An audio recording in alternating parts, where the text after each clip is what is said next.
Hola chicos y bienvenidos de nuevo a su clase de español. Hoy haremos un recorrido por distintas épocas y lugares y estudiaremos el origen del libro. Así que, ¿qué les parece si empezamos con la clase de una vez? Así que, vamos con la intro.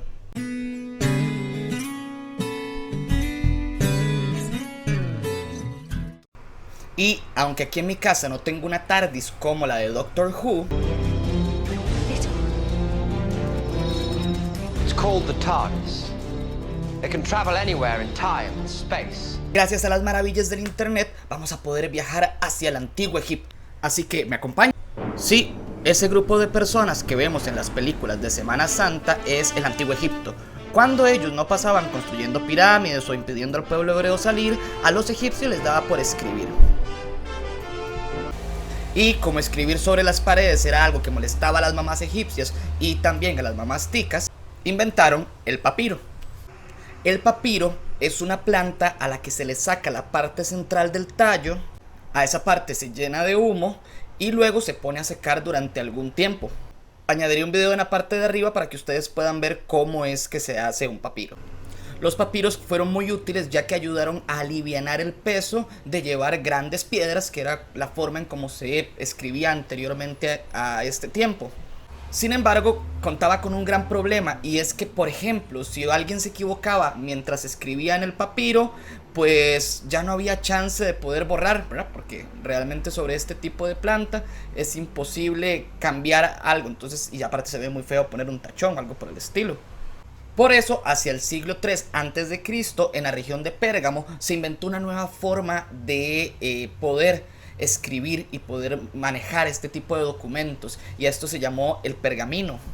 La diferencia esencial entre un papiro y un pergamino es que el papiro está hecho de una planta, en cambio el pergamino está hecho por lo general de piel de algún animal. Esto puede ser cordero, de cerdo, etc. Una cuestión lógica es que obviamente el pergamino es mucho más caro que el papiro. ¿En qué sentido? En que cuesta más matar un animal, sacarle la piel y empezar a escribir que pues hacerlo con una planta. Algo que no les mencioné en esto que les estaba contando es que tanto el papiro como el pergamino son hojas de papel alargadas. Eso lo han podido ver en las imágenes. Lo cual implica que de hecho la forma en cómo se conservaban era en forma de rollo. Entonces vean qué interesante, porque cuando alguien tenía que escribir mucho texto, tenía que tener muchos rollos con toda la información que pues tiene escrita. De hecho, entonces las bibliotecas eran básicamente un conjunto de rollos que las personas tenían pues en sus casas, en la gente muy adinerada, o en ciertos espacios públicos. De hecho, por ejemplo, Aristóteles escribe la mayor parte de sus textos en pergaminos, y pues obviamente eso hace difícil el poder transportarlos de un lado a otro. Es por eso que se tiene que inventar otra forma de acceso, por sobre todo que ayude al transporte en sí y a la escritura pues de textos bastante amplios. Aquí es donde entra el códice. El códice es una estructura que es básicamente la estructura que tenemos en los libros actualmente. Se inventa por ahí del siglo II o III después de Cristo, en este inicio, ¿verdad? de la época antigua, lo que se denomina la época media, el medioevo. Y básicamente son pieles cocidas, al igual que el pergamino, pero ya se encuentran con la forma de un libro contemporáneo. Es decir, se tiene una parte central que es un lomo, y en el lomo se cosen las hojas, igual hechas con pieles de animales, y allí es donde pues permite una lectura distinta. Recordemos que los rollos entonces se abrían y se leían desde arriba hacia abajo. En el caso del códice ya se puede empezar a leer de izquierda a derecha y de arriba hacia abajo. Los códices entonces tienen esta forma, que es la de dos hojas, que tienen más largo que ancho. Y pues podemos empezar a ver este tipo de libros por sobre todo hacia inicios y durante prácticamente toda la Edad Media. Ahora, si lo han notado, hemos dicho que prácticamente durante todas las épocas el acceso a los libros era algo muy caro. Es decir, solo cierto tipo de personas que tenían demasiado dinero podrían adquirir, de nuevo, un papiro, un pergamino o un códice. Y esto es importante mencionarlo porque a pesar de que ya durante la época media tenemos distintos tipos de libros, y de hecho empieza el proceso de ilustración, que es algo que les puedo contar después sobre cómo por ejemplo, las personas hacían dibujos en los libros y allí utilizaban cierto tipo de piedras preciosas para poder bordearlos. Esto ayudaba a que las personas durante la noche, cuando tuvieran la luz encendida, ¿verdad?, de la candela, porque obviamente no había luz eléctrica durante el medioevo, pudiesen ver lo que estaba escrito. De hecho, ese proceso se le llama iluminación y es el inicio de lo que conocemos como ilustración moderna, que es son los dibujos, fotografías, etcétera, que acompañan a los libros actuales. Es por eso que la etapa que sigue en este pequeño recorrido por las distintas formas que ha tenido el libro es muy importante, porque es la que rompe con esa idea de que el libro tiene que ser algo que solo la gente muy poderosa, tanto económica como política y socialmente, pudiesen acceder. Y aquí es donde hablamos entonces de la imprenta. En Alemania, a mediados del siglo XV, nació un hombre llamado Gutenberg. Gutenberg fue la primera persona en Occidente, es decir, en Europa, ¿verdad?, el mundo conocido hasta ese momento, en generar la imprenta. La imprenta era un mecanismo que lo que hacía era crear una especie de sellos que con tinta tenían letras escritas. Entonces, con la imprenta se colocaba una hoja de papel y allí se presionaba con la tinta y se podían escribir muchos textos. Algo muy importante de mencionar es que el primer libro que sale a través del mecanismo de la imprenta es la Biblia. Les voy a dar un dato que puede ser bastante curioso.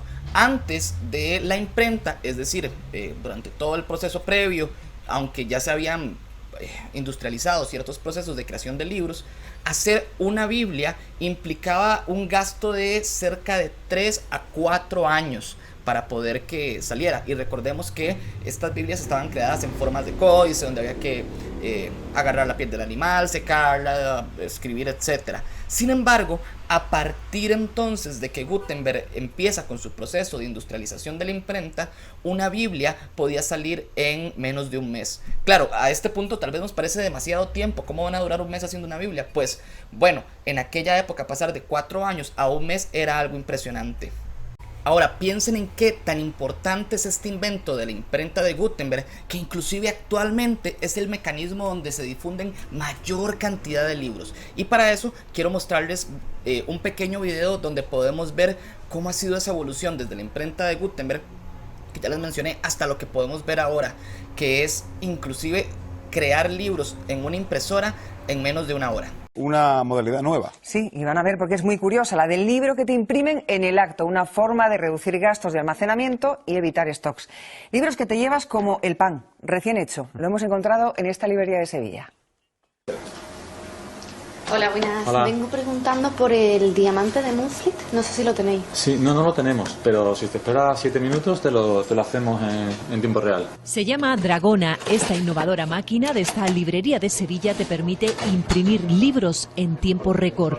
Y esto va a ser una revolución, porque pensar que tema de almacenaje, tiempo de fabricación, logística, distribución, todo eso con esta máquina se reduce o se elimina. Surge de la necesidad de evitar que haya libros en stock guardados en un almacén y de ahorrar costes tanto en la producción como en la destrucción de los libros. Hay en España más de 1 millón de libros vivos y en una librería como esta puede haber 20.000 referencias, ¿no? Entonces, seleccionando el libro que tú quieras, que ya está preconfigurado, elegimos el libro, cualquiera de los dos que tú quieras, le damos a imprimir. De ahí que esté siendo todo un éxito entre los clientes. Me hacen falta libros de uno que se agotó totalmente. Y claro, quería ver cómo funciona esto para saber si hay libros que a lo mejor en otras librerías no tienen o están descatalogados o lo que sea, pues para poder pedirlos aquí.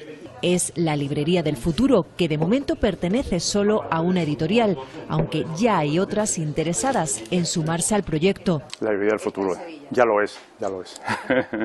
Toda una revolución para los lectores que pueden disponer de un libro como recién sacado del horno.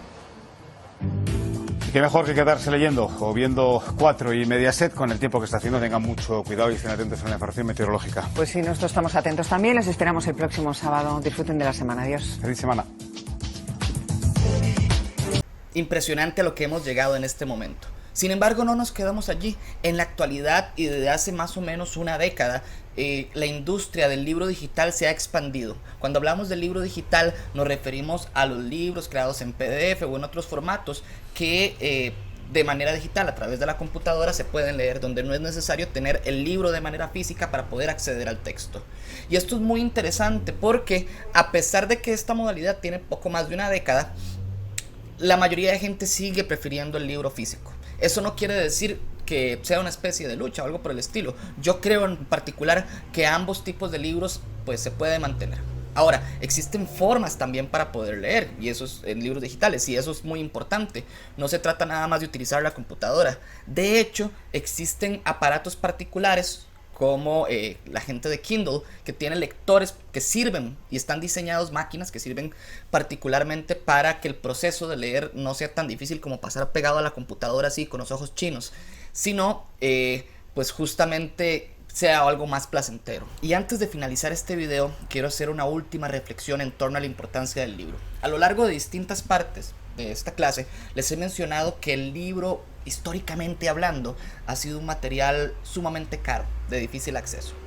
Y cuando hablamos del libro es importante entender que no solo se trata de un artefacto, de un montón de hojas pegadas, sino que por mucho tiempo el libro también fue una fuente de conocimiento. Quiere decir que el conocimiento también le fue negado a muchísima gente.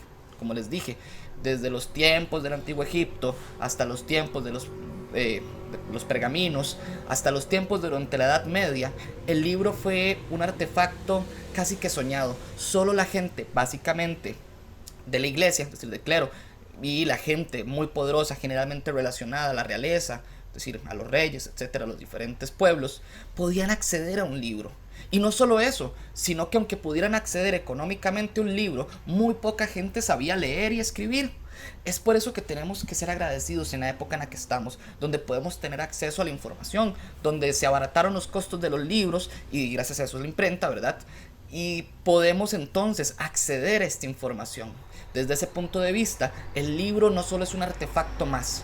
El libro es también una forma de democracia, es una forma de que todos nosotros podamos acceder al conocimiento, indistintamente nuestra situación económica. Claro, hay libros que se pueden comprar, pero para eso justamente se han creado las bibliotecas, para eso son estos espacios. Entonces, chicos, esta clase va más allá de simplemente, sí, este es el libro, primero fue esto, primero fue lo otro. Por eso quise dedicar una parte especial a explicarles cómo fue que se desarrolló todo esto del libro, para que comprendamos la importancia que tiene y lo privilegiados que somos de estar en una época donde podemos acceder a cualquier información, sea a través digital o a través del libro físico. Entonces, valoremos los libros, queramos los libros y por sobre todo entendamos que el libro no solo es una fuente de acceso a la información y al conocimiento, es también una forma de acercarnos a nosotros mismos. Y hasta aquí la clase de hoy, chicos. Un placer haberles hablado sobre este proceso, sobre los libros. Les prometo que durante este fin de semana también voy a hacer otro video un poco más explicativo sobre las distintas partes del libro. Lo que pasa es que no quería alargar demasiado este video en particular, sino que creo que tiene suficiente información por el momento. Así que un placer haberlos tenido en mi clase virtual del día de hoy. Nos vemos en la próxima clase. Hasta luego.